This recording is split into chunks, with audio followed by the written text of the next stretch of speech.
everyone.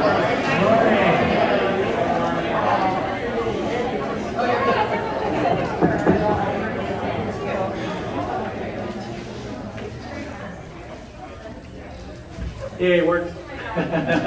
Good morning, everyone. Welcome to the Kaiser Permanente Northern California Nurse Residency Program completion and graduation ceremony today. My name is Benson Young. I will be your MC and host for today's program. We are very excited and proud of our 87 graduates who are here today.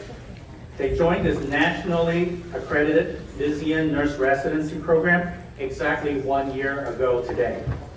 We're absolutely honored to be here this morning and have you help celebrate the completion of this 12-month evidence-based transition to practice program. To help kick off today's graduation ceremony, please join me in welcoming our Northern California Kaiser Permanente Chief Nurse Executive and Vice President of Clinical Integration, Dr. Ann Williamson, to the podium.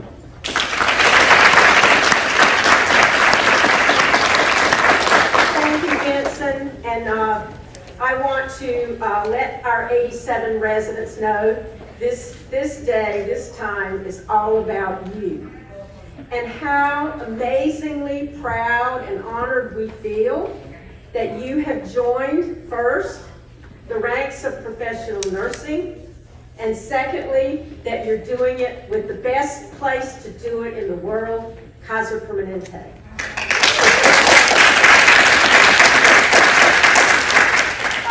As you can tell, probably, I've been in nursing quite a while.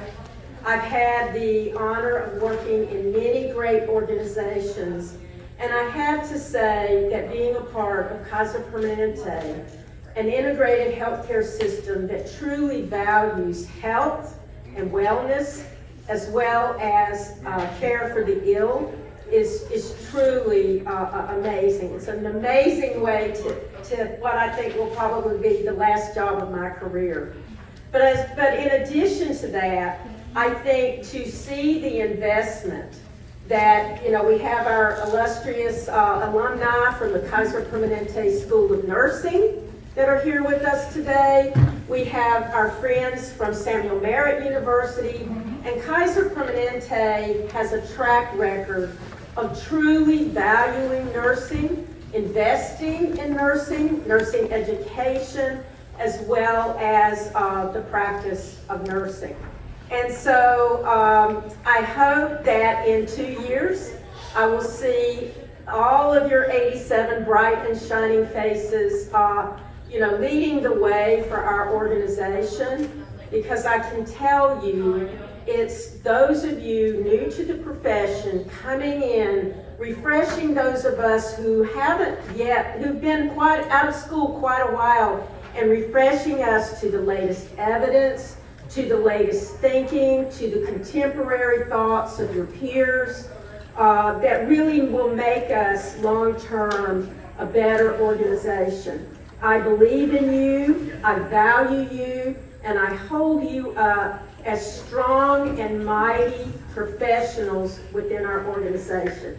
So whatever you do, don't forget that. And thank you. Today is all about you. And at this point, I'm going to share the podium with our fearless president for Northern California, Carrie Owen Pleats, who is going to give you a welcome message as well. On behalf of all of the executive team within Kaiser Permanente Northern California, this residency is an investment and a very important one. And all of those who could not be here today, some of them are streaming from their offices, and all of them are just delighted that we have reached this point. So now we'll invite Carrie. Are we going to turn it over to her because she's joining us virtually?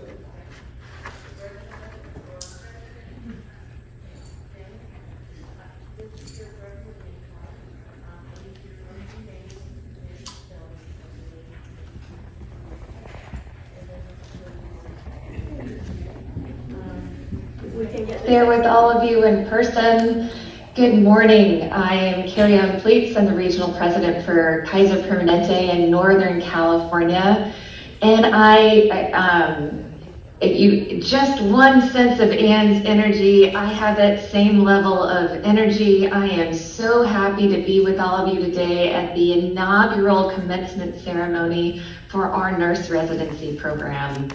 First, let me say congratulations on this amazing accomplishment, and I hope all of you are so proud of the work that you've done over the last year.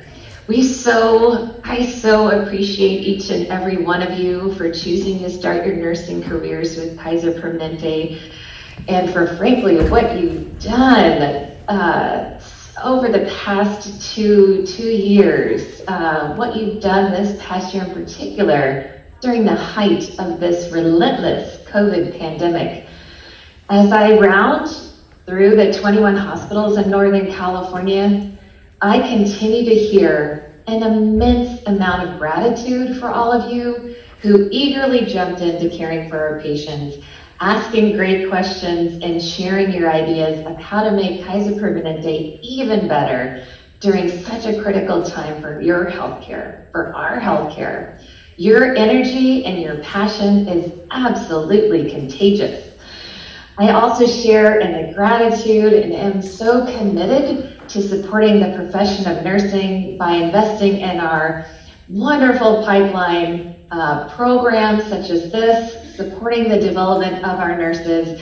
Just know that your development doesn't end here. We are absolutely committed to your continued development throughout your entire career within Kaiser Permanente.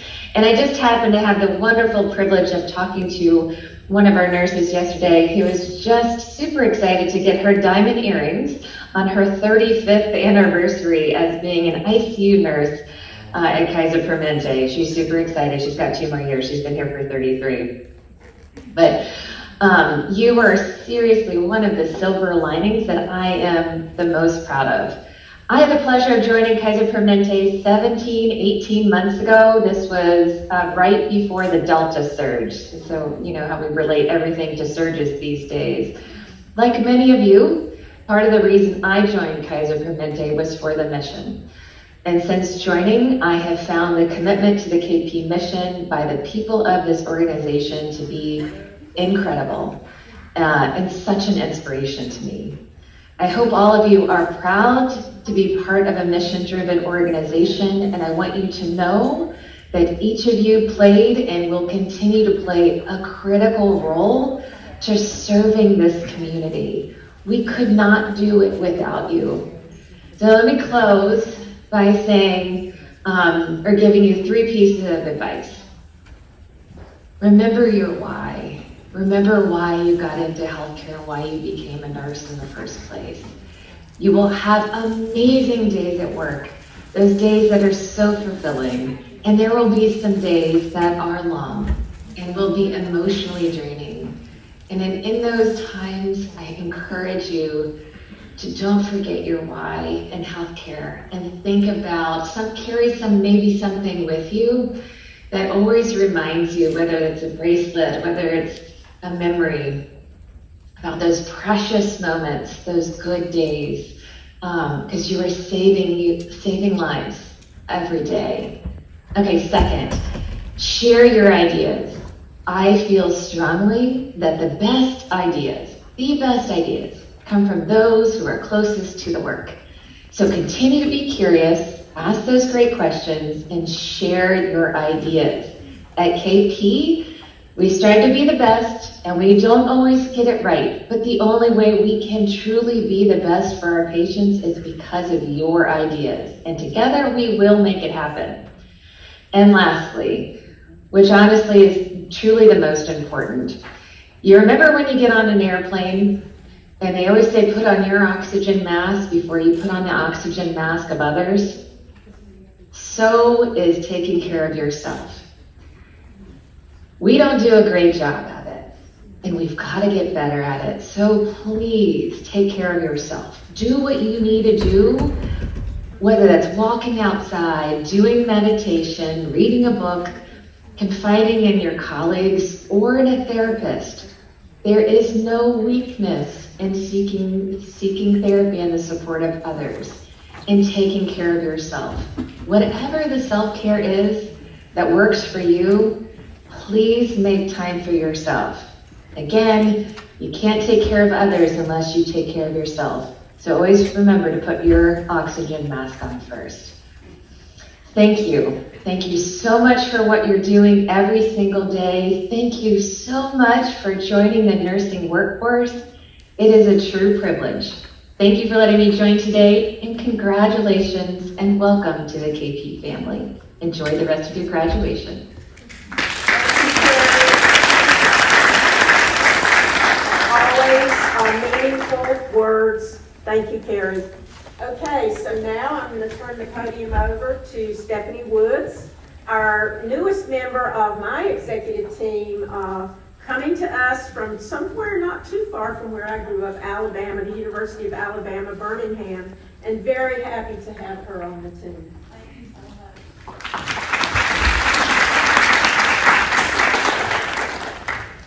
That was a powerful message from our president, with some good pearls and some good takeaways. As Anna said, my name is Stephanie Woods. I am the Regional Executive Director for Practice Excellence and Care Delivery Innovations, and I bring you greetings on behalf of the Northern California Nurse Residency Program. To our graduates, you have earned all of the joy, the privilege, the pleasure, and the relief that comes along with this day. And for that, we'd like to say congratulations and job well done. Please give yourselves a pat on the back.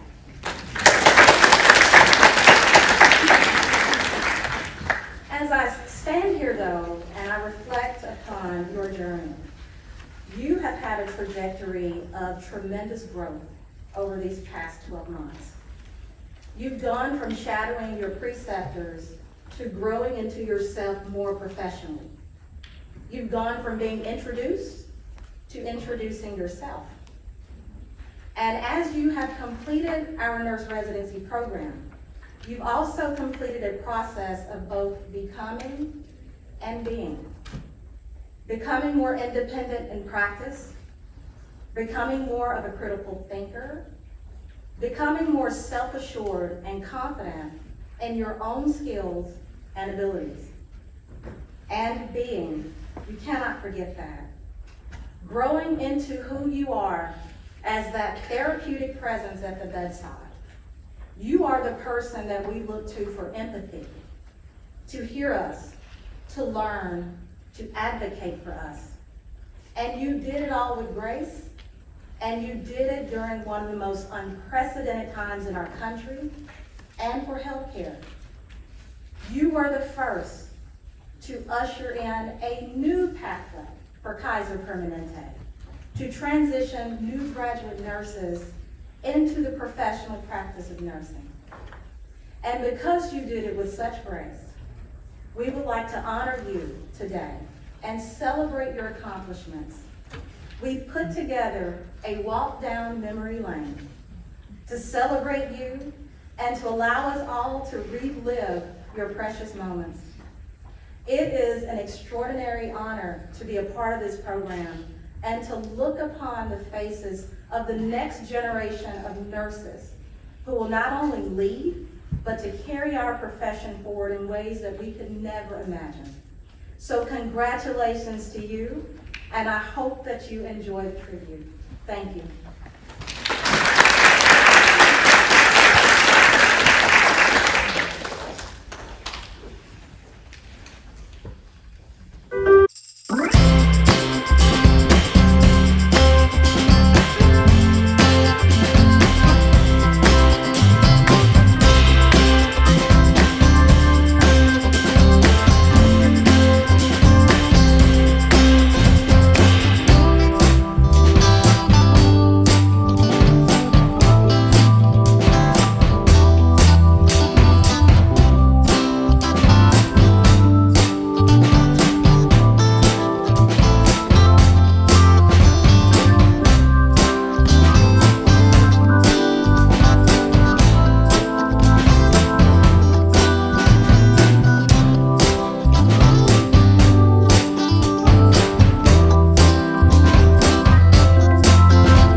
Raspa, and I'm the regional manager for the new grad residency program.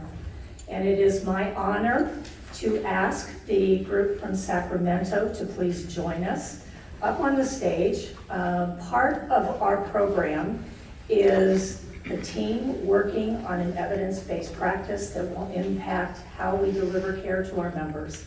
And the Sacramento team did an amazing job of looking at delirium, which we know is a huge issue in our hospitals across the nation. So if Daniel Baldwin, Brandon Escato, Bethany Gutierrez, Kabir Rodriguez, and Emilio will join me up on the stage, that would be awesome.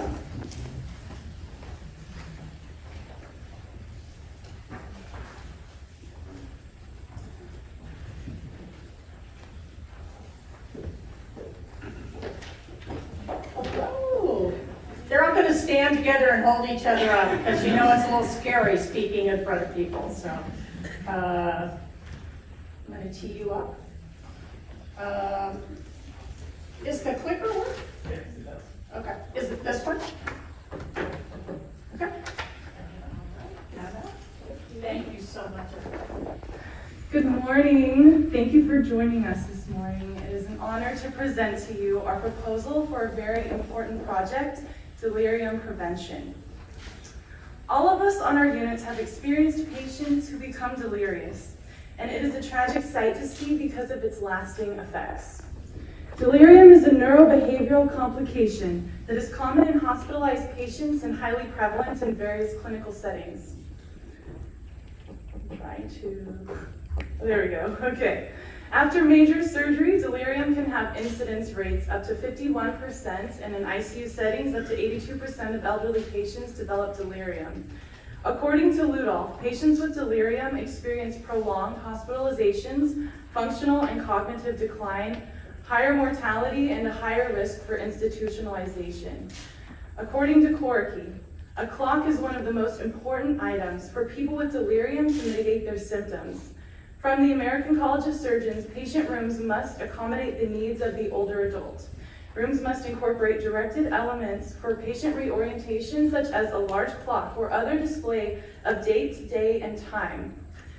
There are many interventions already in place to help prevent delirium, but our proposal is to expand our current interventions to fill in the gap in clinical practice that is not as effective as it could be. Our project has been discussed with a quality consultant at Kaiser Permanente who is interested in our idea and thought it would be advantageous for patients. He was able to pull real-time data for the targeted unit 1 South, a medical surgical unit at Kaiser Sacramento Medical Center. You can see that in the table here in April of this year for enhanced recovery medical patients, which also includes the surgical patients, there were 8 patients, 65 years and older, with positive CAM scores indicating delirium. This demonstrates that delirium is a problem and needs to be addressed in greater depth to improve patient care and patient outcomes. Okay, so as far as current interventions that we have the confusion assessment method to assess for delirium. The SAC AM-PM CAM performed 84.2% from February 2021 to 2022. We have physiotherapy, reorientation training, early mobilization, identification and treatment of underlying causes or post-operative complications, pain control, regulation of bowel and bladder function, ensuring there is light in the room in the morning and dark at bedtime, hydration and nutrition, as well as oxygen delivery.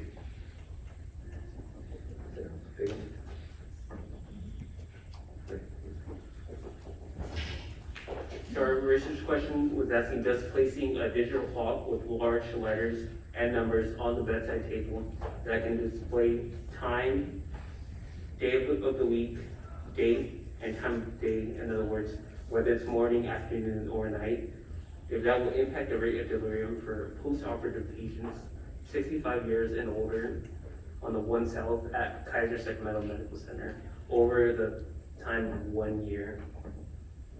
In addition to the already instituted measures to help prevent delirium, as Kabir stated, we want to implement this digital clock. And here's an example of a digital clock which has been used in the past. It's actually Daniel's grandmother's clock. If that has the potential to reorient patients by having it on their bedside table, something that they can see throughout the day. I know a lot of times I've had patients say, oh, it's 5 o'clock, my favorite show's on, but it's 5 o'clock in the morning, not PM, so they're trying to watch a show that starts at 5 o'clock in the afternoon.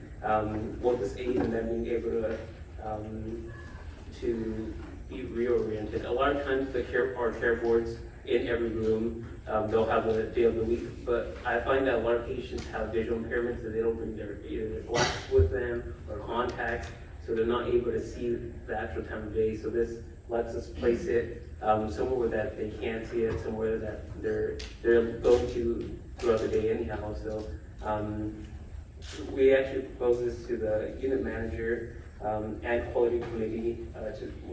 Our proposal is for them to purchase 20 digital clocks to be placed inside patients' rooms which meet the 65 years and older.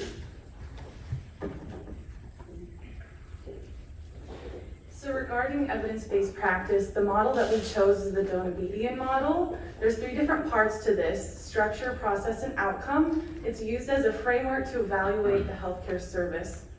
So regarding structure, where and what will be used, of course, it will be the clock at Kaiser Sacramento. Process is the care delivered to the patient, so how the patient is going to use the clock. And then the outcome is the percentage of patients that did not develop delirium as a result of utilizing this clock. This lays it out a little bit better. The structure, using the enhanced clock in patient rooms, it's easy to use. You just put it on the bedside table. It's large so patients can see it. They can be engaged in it. It's easily accessible. And the goal is that 100% of participants will have an enhanced clock in the room. Process is all of us, PCTs, nurses, anyone that goes into the room can help the patient just look at the time and say, oh, you know, it's 5 o'clock p.m. and the day of the week and the time of day it is, to help the patient in reorientation. So the goal really for the outcome is that greater than or equal to 90% of patients will not prevent delirium.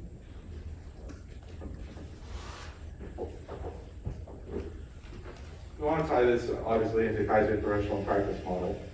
And as nurses at Kaiser, we must always embody Kaiser's mission, Kaiser's values, and that all falls into our professional practice model. We need to provide patient-centered care every time.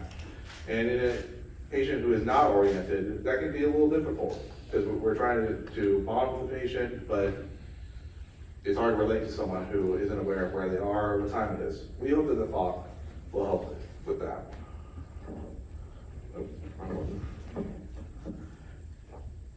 Delirium is a disease that is hard to recognize. As Danielle previously mentioned, in critical care patients, rates of delirium can be as high as 80%. This applies to critical care populations, but we're all med-surg/tele nurses. We all see delirium in our day-to-day, even on non-critical care units. Delirium is not just a cognitive disease. It can impact long-term function, and it's also not just a temporary thing. Many times after patients may be able to go home after being medically clear for discharge, patients' families, they may notice that they're not really the same as they used to be. By taking steps to prevent delirium, we hope to decrease length of stay, we hope to improve mortality, and we hope to prevent any kind of long-term institutionalization, such as at a nursing home. Our intervention, the clock, targets something that is actually a modifiable risk factor for delirium. We're hoping to keep the patient oriented in a way that's constant, so that they're always able to look at the clock, figure out the time, figure out the day, versus relying on their nurses to tell them what day it is, what time it is. The reality is that delirium is very common in the elderly patient. And as we all know, there are many visual acuity issues that occur with the elderly. It can be hard to read the analog clock that's at the very far end of the room, much less tell, they have no idea if it's AM or PM much of the time. It can be hard to read the minutes. And some patients might not know how to read an analog clock. The digital clock is easier to read, and with ours, where it specifically says morning, afternoon, night, it is also very easy to interpret. Overall, we hope that the use of a digital clock with added features will help keep the patient oriented and therefore prevent delirium.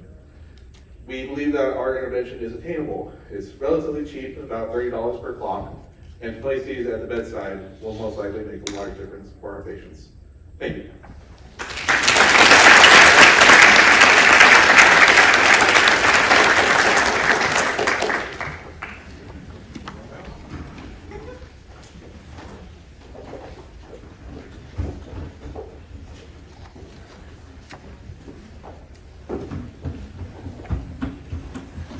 That was just absolutely outstanding. Can we give another round of applause?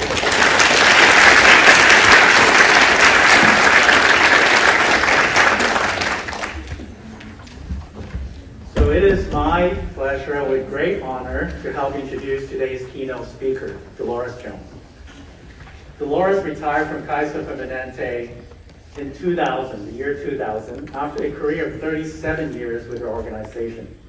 A career that began as a student at the Kaiser Foundation School of Nursing and ended as the organization's first system-wide nurse executive, which includes serving as chief nurse for both Northern and Southern California regions. Upon her retirement, the Dolores Jones Nursing Scholarship Fund was established by Kaiser Permanente in recognition of the commitment and contributions she made to nursing education and excellence in nursing practice in the Kaiser Permanente healthcare program and to the profession of nursing. Just curious, anyone in the audience a recipient of the Dolores Jones scholarships? Raise your hand. Yeah, there you are. Congratulations.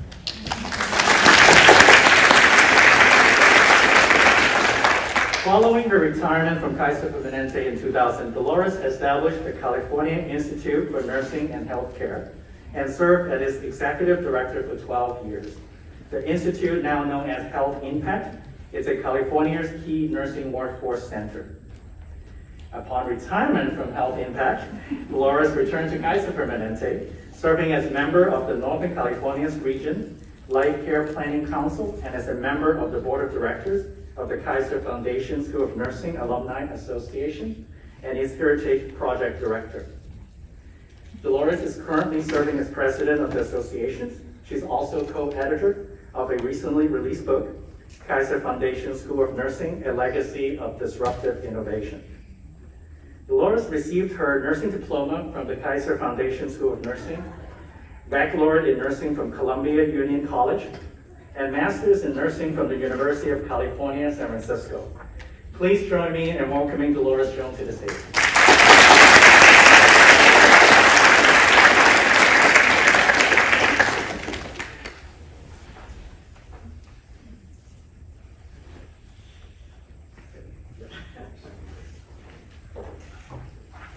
Thank you, Benson. And I must say, it's really good to be back together with people.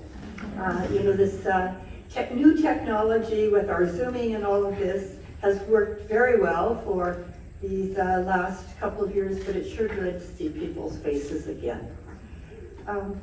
And I am so pleased to be here this morning to honor you as you complete this year's residency and to commend you for selecting nursing as a career, and to congratulate you on choosing Kaiser Permanente as your employer.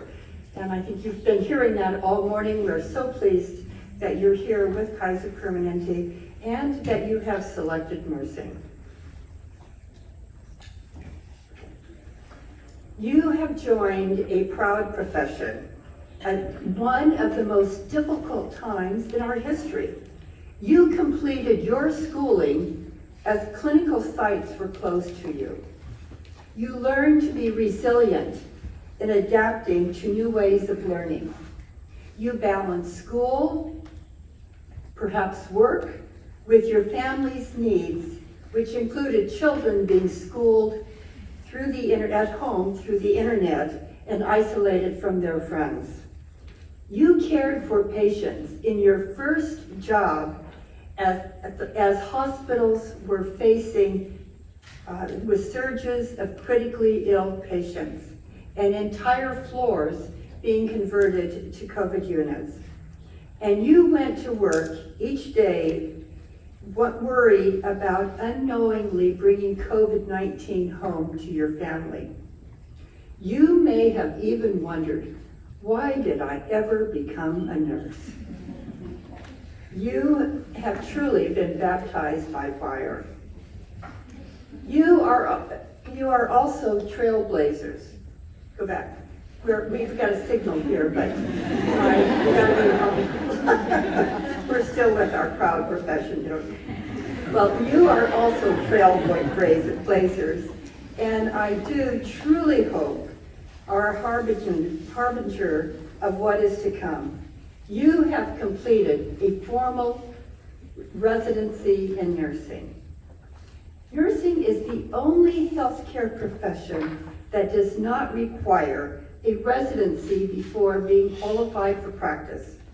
Ever wondered why this is?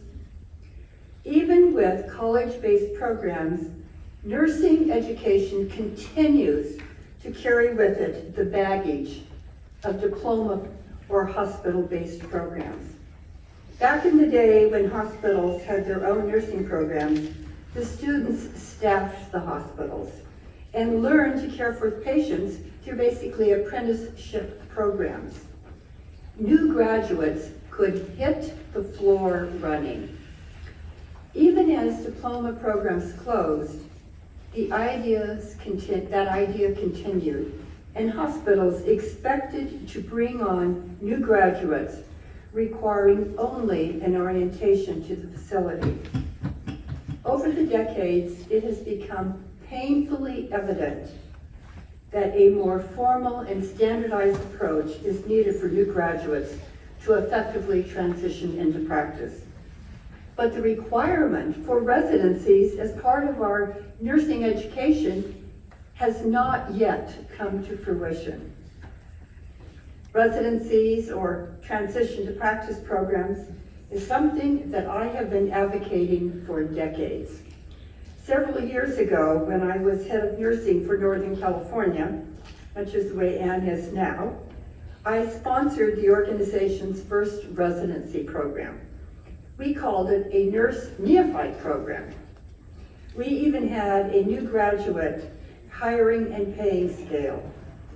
That program went the wayside though some time ago, but it is now back in a much enhanced way through the Nurse Scholars Academy and Regional Patient Care Services, and even extended to a full year, the way the best of residencies are throughout the country.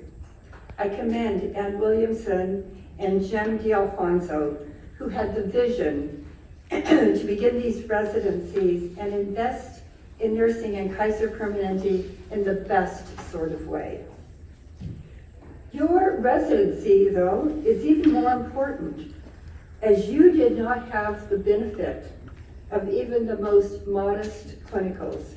Your residencies truly have been a merging of academic learning with clinical practice, guided by your Kaiser Permanente nurse preceptor.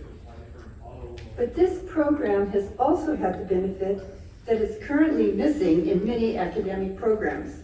You are also being taught the essence of professional practice with your regional faculty and as you've been gathering over the last 6 months.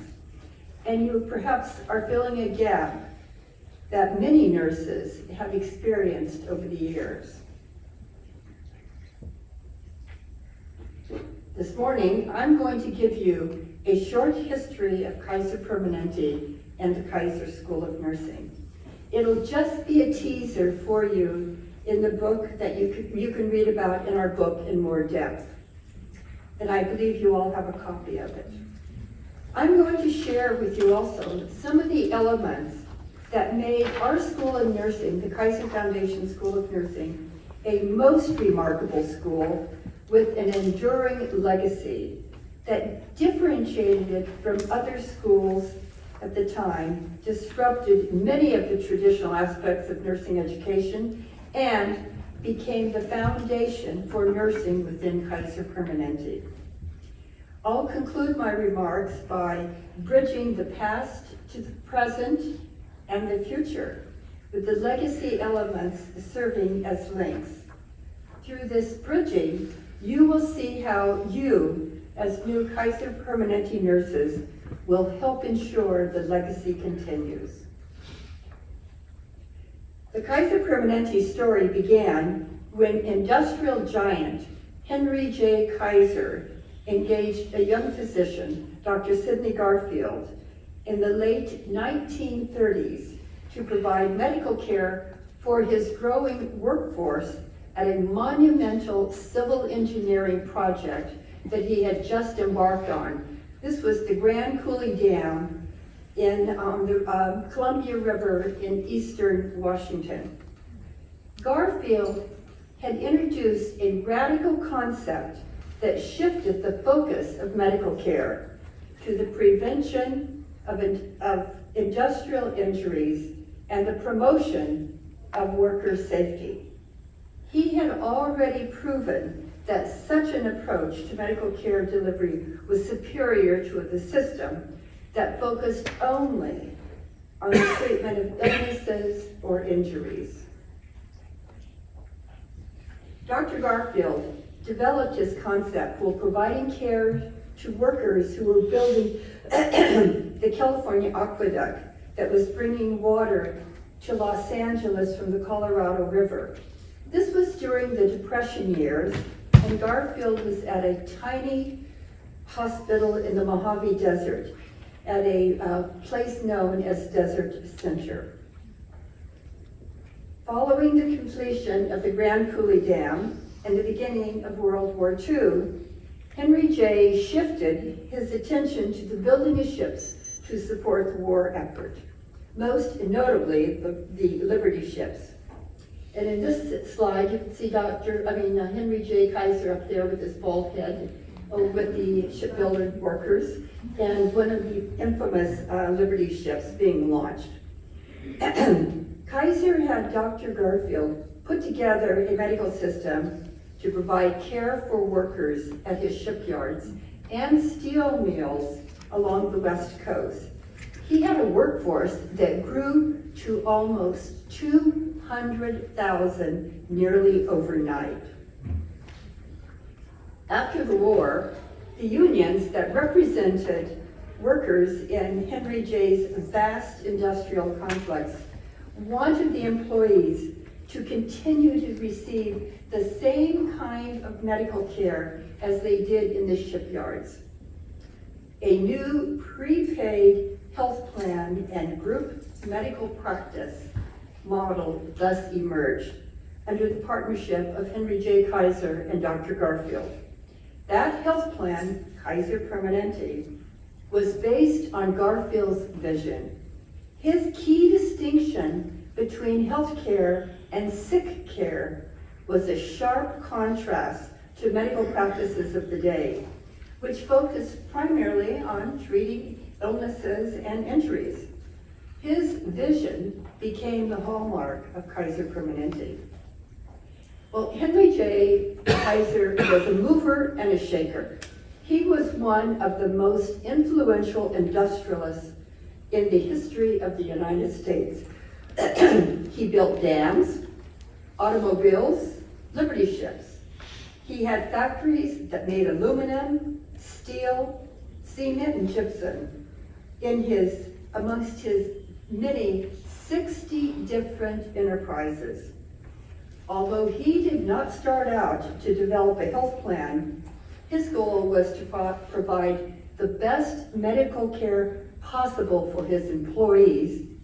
At the end, he felt the health plan would be what he would be most noted for.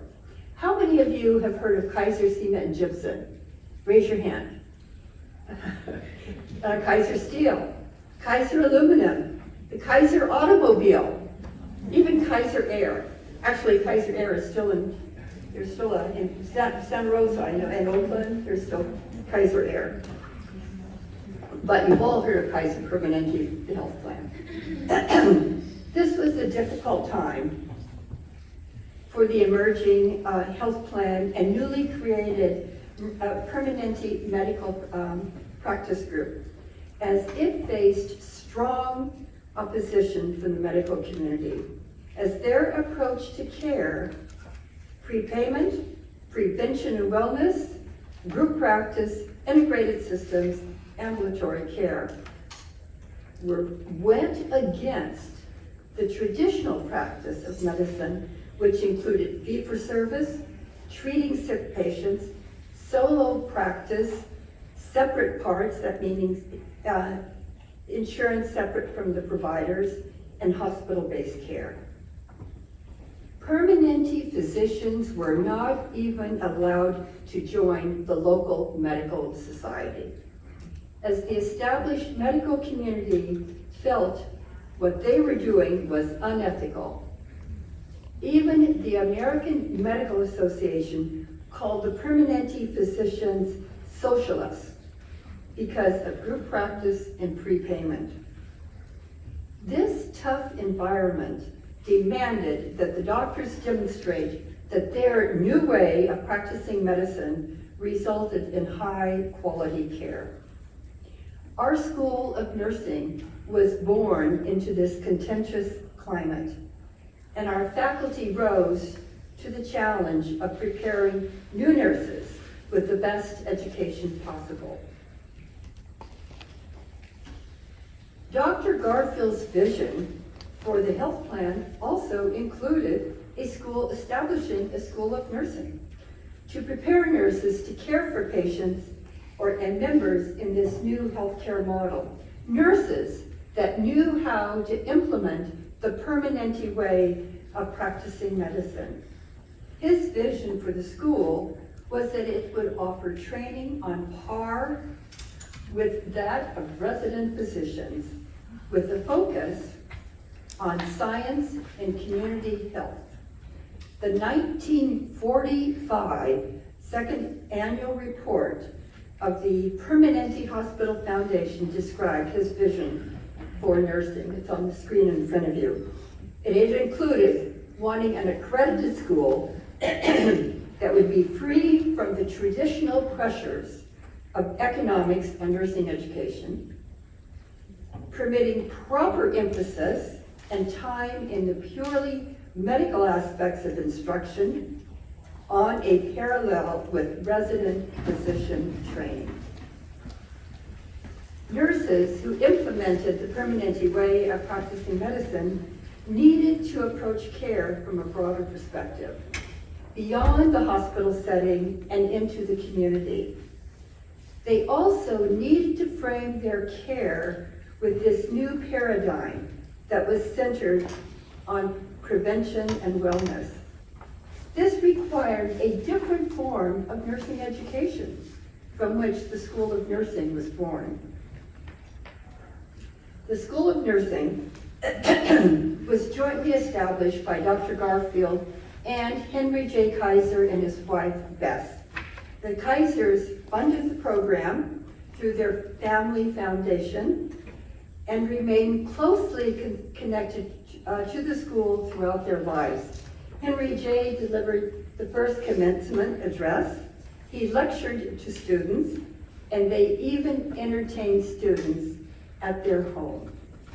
Students were used as funeral honor guards when Bess and Henry J. passed away. Our school was closely aligned with Kaiser Industries. This is my first prop here. Our cap was designed, and we've got a couple of examples over here, Rebecca and Phyllis.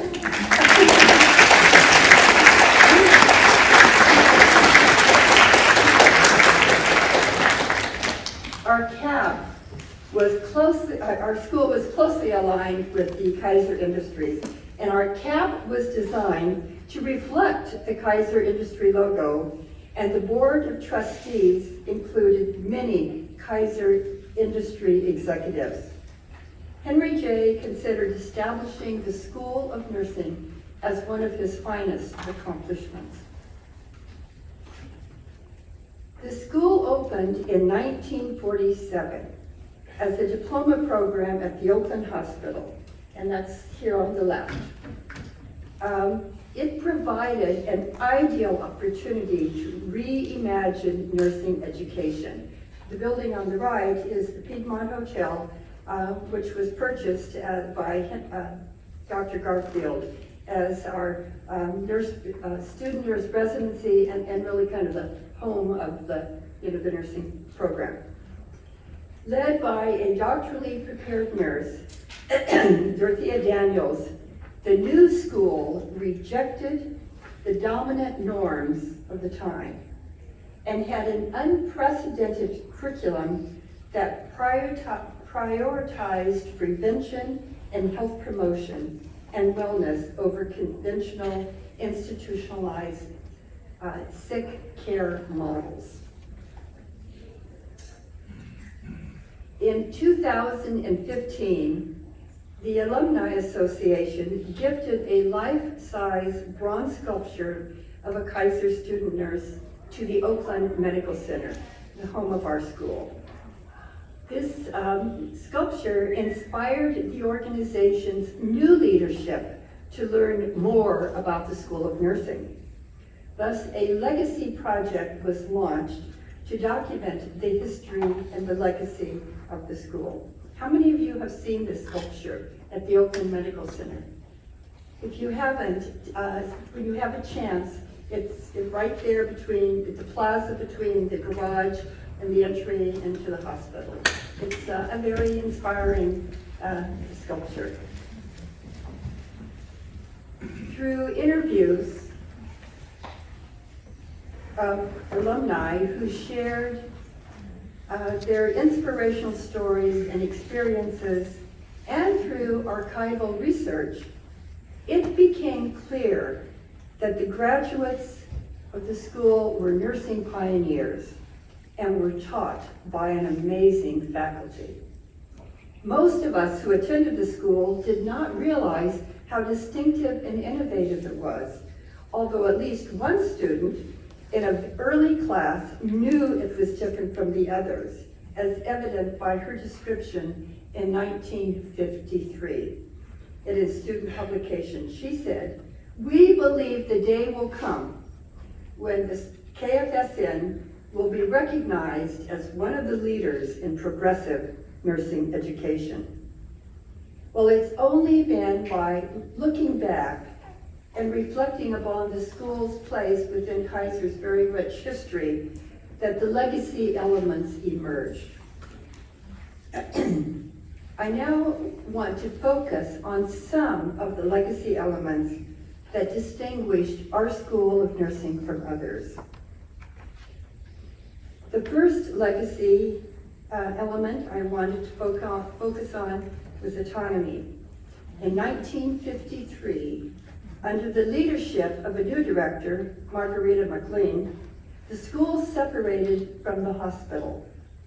It was reorganized to have its own board of trustees, had its own funding source, and was renamed from the Permanente to the Kaiser Foundation School of Nursing. Clinicals were based on a curriculum being taught, not on staffing the hospital, as was the prevalent practice for other diploma programs at that time. Not staffing the hospital, having clinicals based on curriculum was one of the really important innovations that our school made. And if that person on your right looks familiar, it was me. Not the one with the dark hair, the one with the light hair. So, another legacy element was the diversity of our student body. Kaiser Permanente was built, our School of Nursing was built upon the principles that Henry J. and Dr. Garfield held true. One of these principles was that they believed that all patients, regardless of ethnicity, skin color, or job assignment, were to be given the best care possible. Remember, this was in the late 1940s, the 50s, and the 60s, during a time that the United States was struggling with race relationships in all sectors. But discrimination was not part, sorry, I'm not doing a good job pulling my my partner over there. But discrimination was not part of the Kaiser way of doing things. This was another major disruptive force in the healthcare world that the health plan introduced. The School of Nursing applied this important principle, and students were taught to be colorblind. There was no discrimination in admitting students, a rarity in schools of nursing at that time. Our student body had African Americans, Asian Americans, Latino women. There were even 2 students that came from Samoa. Early on, though, we did not have the men in the student body. They came later. But the diversity in this room just shows us how important that legacy element has continued.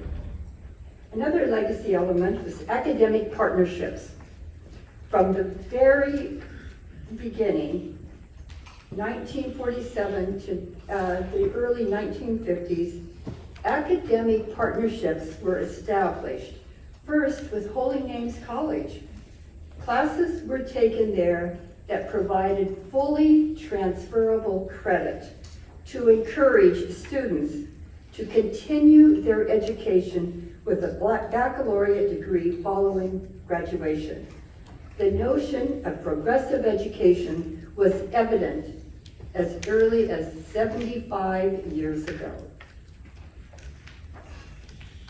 Clinical affiliations further, another legacy element was our clinical affiliations, which further distinguished our school from others. Rotation in the clinics and in patient homes ensured students were well-grounded in continuity of care and preventive care. Furthermore, as rehabilitation was an organizational priority, affiliations included the Kaiser Rehab Centers in Vallejo and Santa Monica. Also, clinicals changed as priorities in patient care changed. There was even a time when communicable diseases and industrial nursing were important, so affiliations were established. Another legacy element was our faculty. Many of the faculty were prepared at the graduate level. This was really unusual for a diploma program at the time. And the Permanente physicians were also our teachers, teaching us about the medical aspects of illness and including students on patient rounds as they did the medical residence. This was truly the best of interprofessional education. It also grounded the students into seeing physicians as their professional colleagues and teammates. The next legacy element I wanted to mention was leadership. We were all taught to be leaders, whether at the bedside as clinical nurses or top administrators in running Kaiser Permanente. One of our graduates was the president a few years ago of the Northern California region, or leading innovations in nursing practice. This included the introduction of nurse practitioners in California. Phyllis Maroney,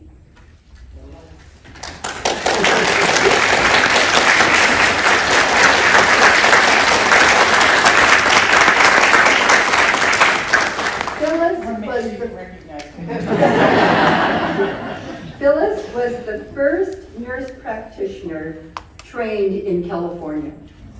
In the late 1960s, Kaiser Permanente was the first organization in the state to use nurse practitioners. Permanente physicians needed to train them in both Northern and Southern California regions, as there were no schools of nursing that were preparing nurse practitioners at that time. The leadership from our School of Nursing helped design the Permanente program here in Northern California. The last legacy element I wanted to mention was curriculum. The basic component components of the Permanente way of practicing medicine, prevention, wellness, ambulatory care, were part of our curriculum throughout the existence of the school.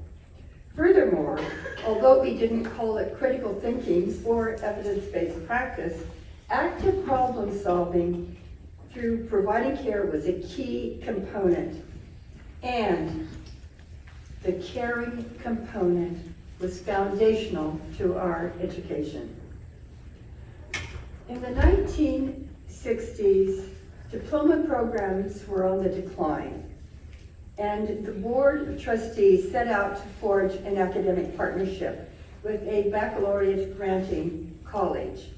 However, at that time, the National League of Nursing, the accrediting agency, would not allow a college to partner with a healthcare system in the way that Kaiser, our School of Nursing, wanted to partner.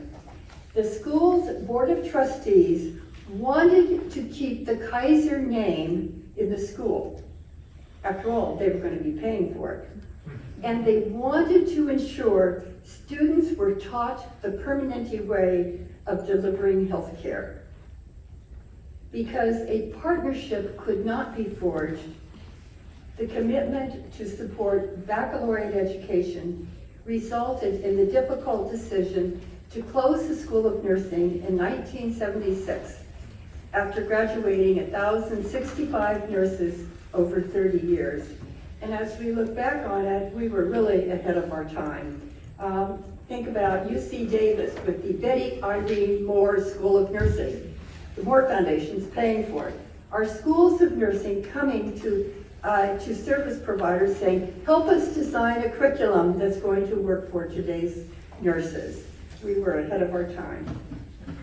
Dr. Ted Enthal, who was a Permanente physician and the former medical director of Total Health, stated in 2017 that he summed up the influence of the School of Nursing by stating, Kaiser nurses were practicing the medicine in the 1950s that we are trying to get to today.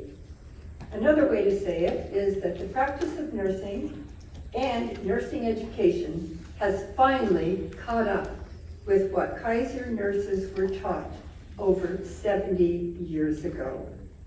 This is the legacy of Kaiser Permanente, and this is your heritage coming into the organization now as new nurses.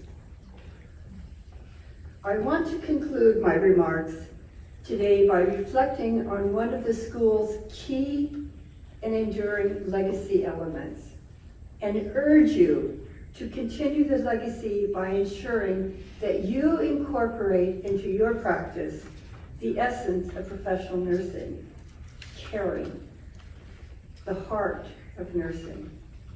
As the legacy project progressed, we heard stories from alumni that described how their education prepared them for their practice as nurses.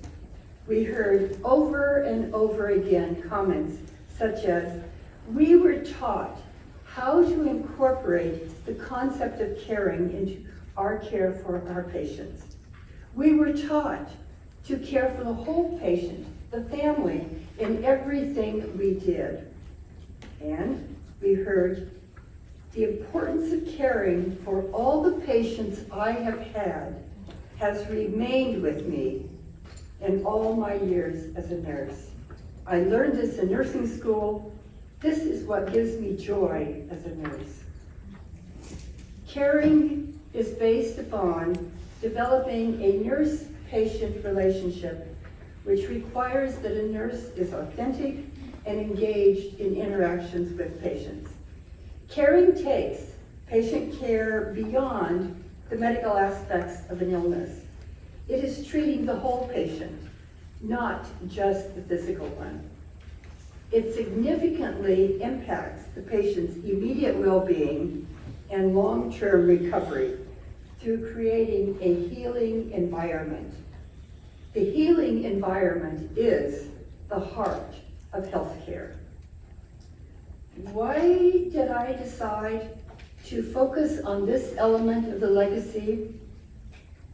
Well, recently, I've had stories related to me that makes me wonder if some nurses have lost the heart of healthcare.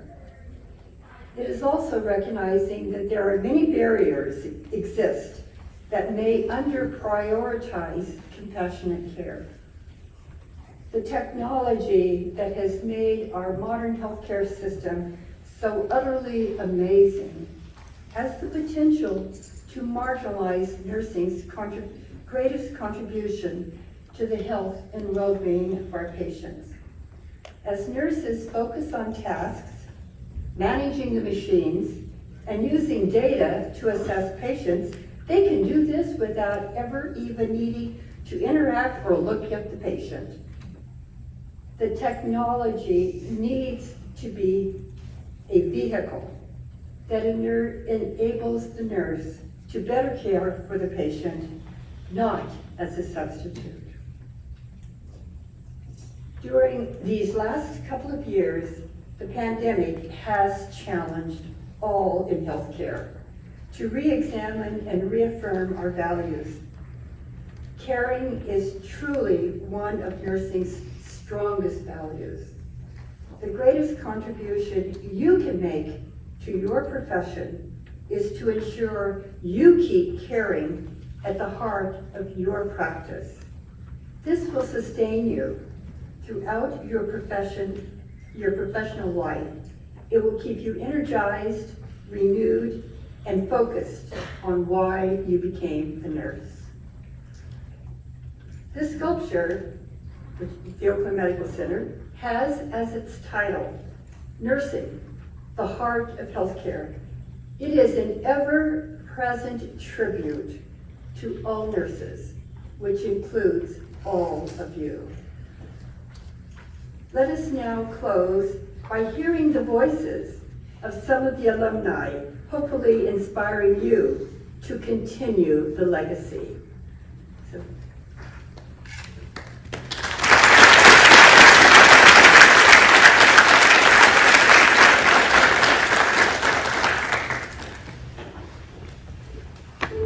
I always wanted to be a nurse. It was just part of me. And, you know, it's amazing what 60 years will do when you look back.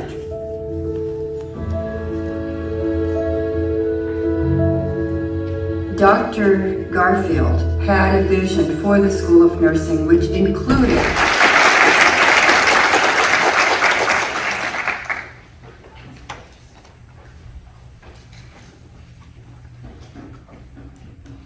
searing moments. You all are my searing moment in my career. I just want you to know that. You have brought such joy to my heart, and it's an honor and a privilege to stand before you today to be able to celebrate where we're at today. At this time, I'd like to welcome to the stage all of the hub coordinators, Christy, Lynn, and Benson, so that we could acknowledge some amazing people, as well as Robin.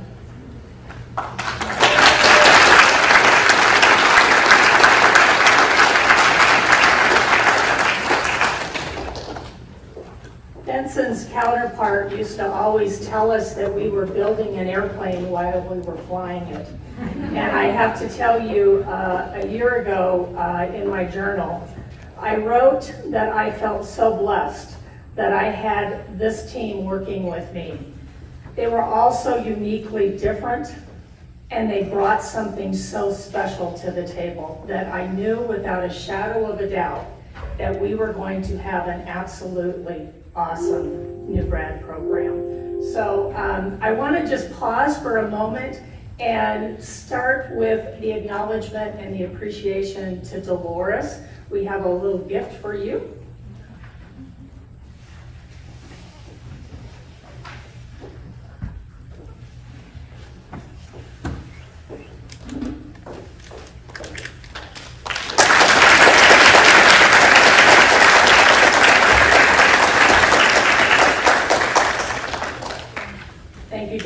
You know what, you just touch my heart and my soul every time I hear you speak. So thank you so much. The other person that we would like to take the time to acknowledge is Ann Williamson, because without her, we would not be today. And so I would ask you to all please stand and give Ann a round of applause. She is an amazing leader.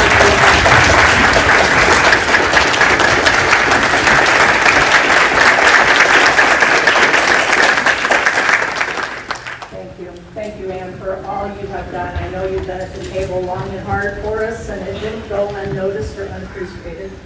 I want to thank the alumni from the school for your presence today. You are such an inspiration to all of us. Our Samuel Merrick colleagues and partners for allowing us to use your beautiful space. This group has been inundated with virtual everything, and it was the one thing that we all as a group said, when we get ready to graduate, we are going to see their faces live and in person and throw a hellacious party for them. So thank you for giving us the space to be able to do that. The other person that I want to take the time to acknowledge just really quickly is Christy Lynn Martin. You know,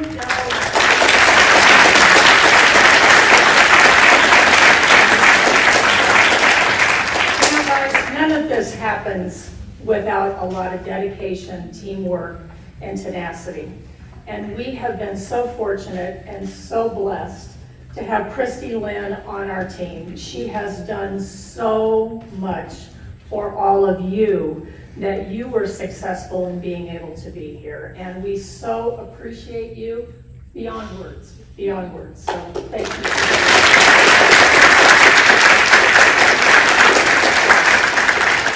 And then I do want to acknowledge each and every one of these hub coordinators as well.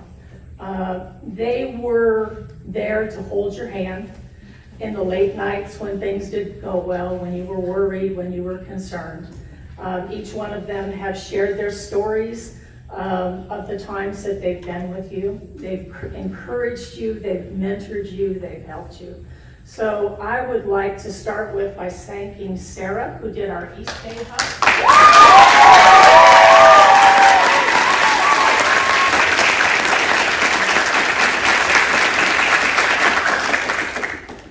And Darren Murphy, who did our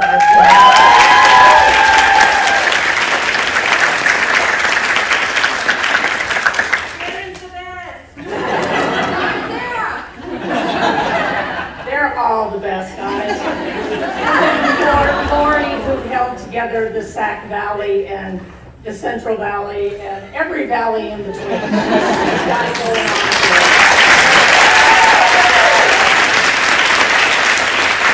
And we are really blessed and fortunate that after cohort 1, we were able to add an additional hub coordinator to our group, and that was Robin. And I had an opportunity to work with Robin in Modesto, and I said, hey Robin, do I got a deal for you?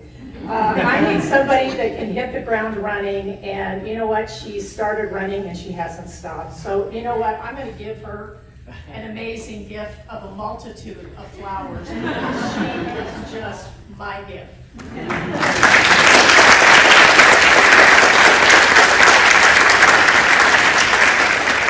on that note,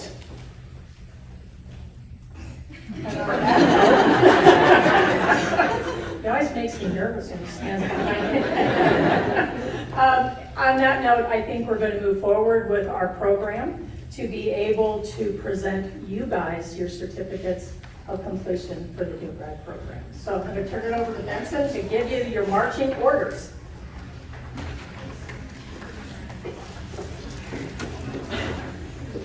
Paula, can we please also thank Paula here as well? Paula,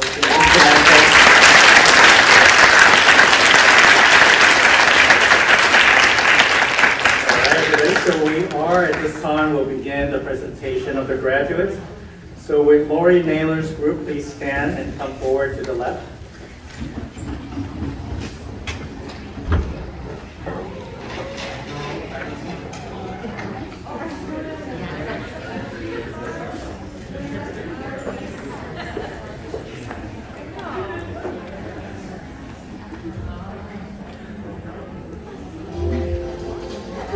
want to say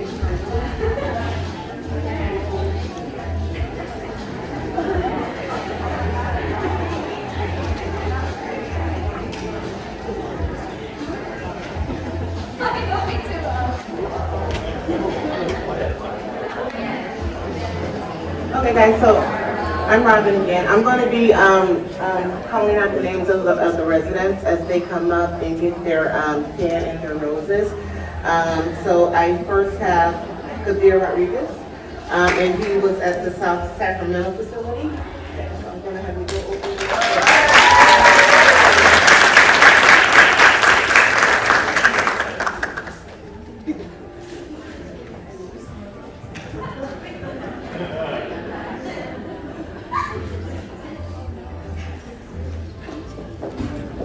And I have Joshua Davila from South Sacramento.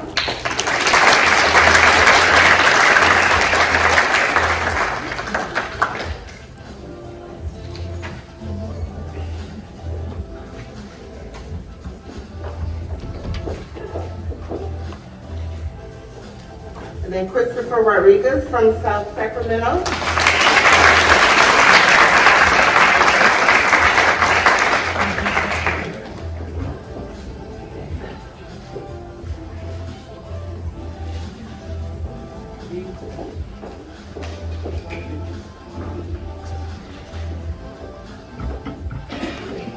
Kisley Reed Nina from Roseville.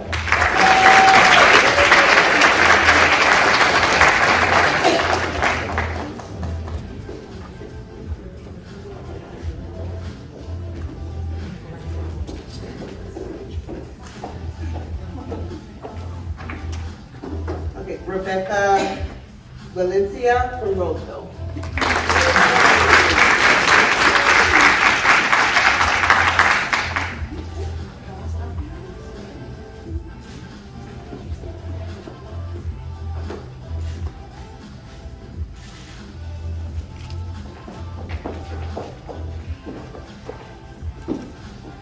Sarah Hartoon.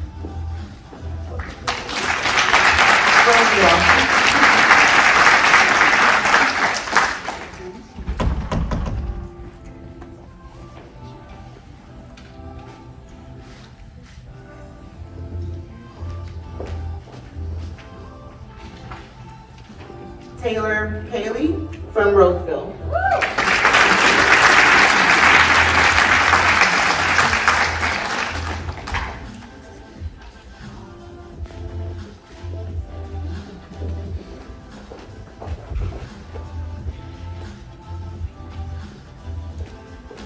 Dimple Jadaz from Sacramento.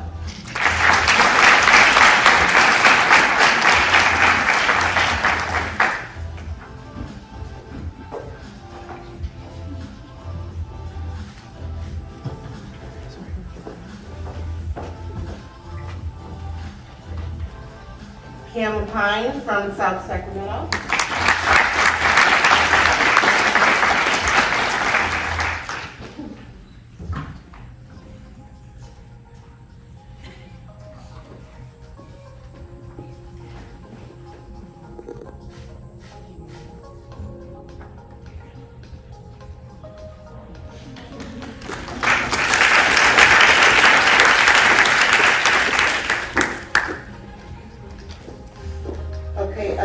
Malvina Arabazzi from South Sacramento.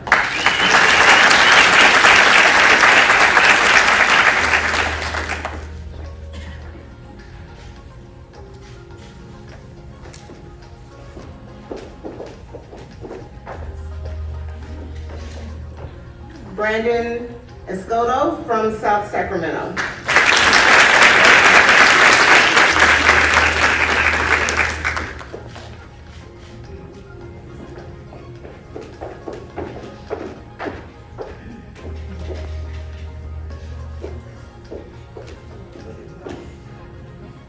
Boris Karaman from Roseville.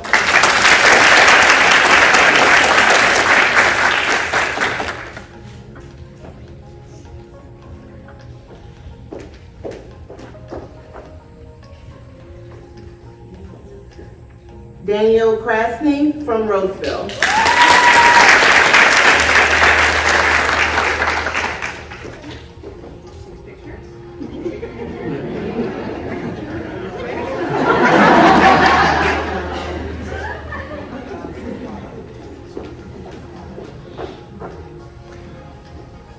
Putnam from Roseville.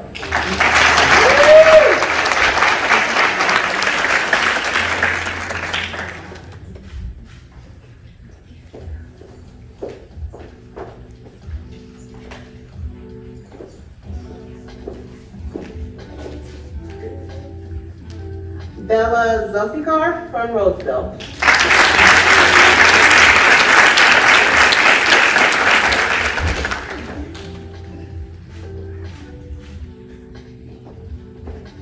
Will Darren Murphy's group please rise and head to your right, please?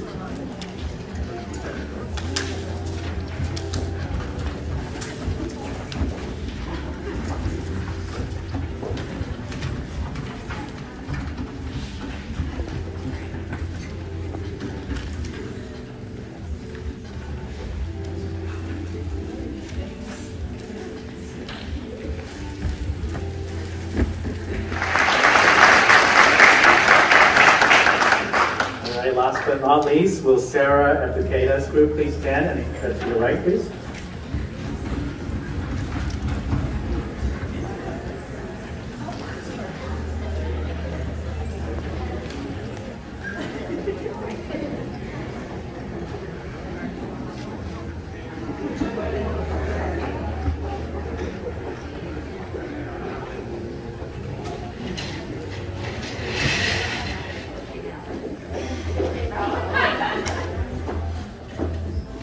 Dana Leader, Oakland.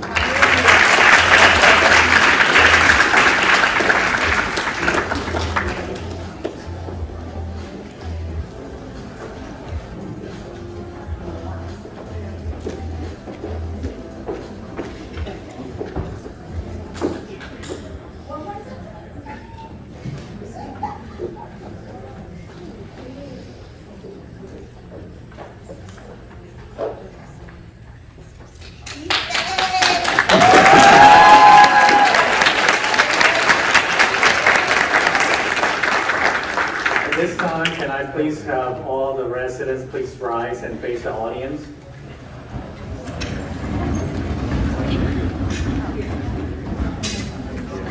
So ladies and gentlemen, on behalf of Kaiser Permanente, Northern California, I present to you the nurse resident graduate class of 2022.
Can you play the music, please? And ladies and gentlemen, this concludes the graduation ceremony, and please enjoy some refreshment and hostess wait. Thank you all for coming. Have a wonderful day.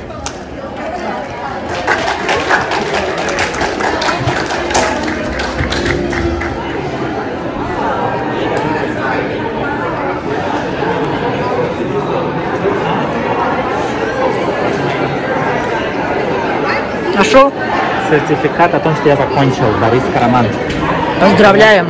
Спасибо, теперь я настоящий медбрат. Хорошо. Вот так мы на празднике сегодня. Праздник окончился. Нам приготовили небольшой перекус. Там можно еще печенье, кофе. Но мы что-то отказались. Только Самый фрукты. главный сертификат я свой нашел, потому что я шел к этому целый год, 12 месяцев. Поэтому... И звездный час пробил. Ой, звездный час пробил. Слава Богу. Все, идем гулять по городу, праздновать. Хорошо. Кушать. Все, праздник продолжается. Да, праздник продолжается. Торжественная часть закончилась. Официальная, вернее. Теперь неофициальная. Теперь неофициальная. Город Окленд, 2022 год. Сегодня 24 мая. Окей.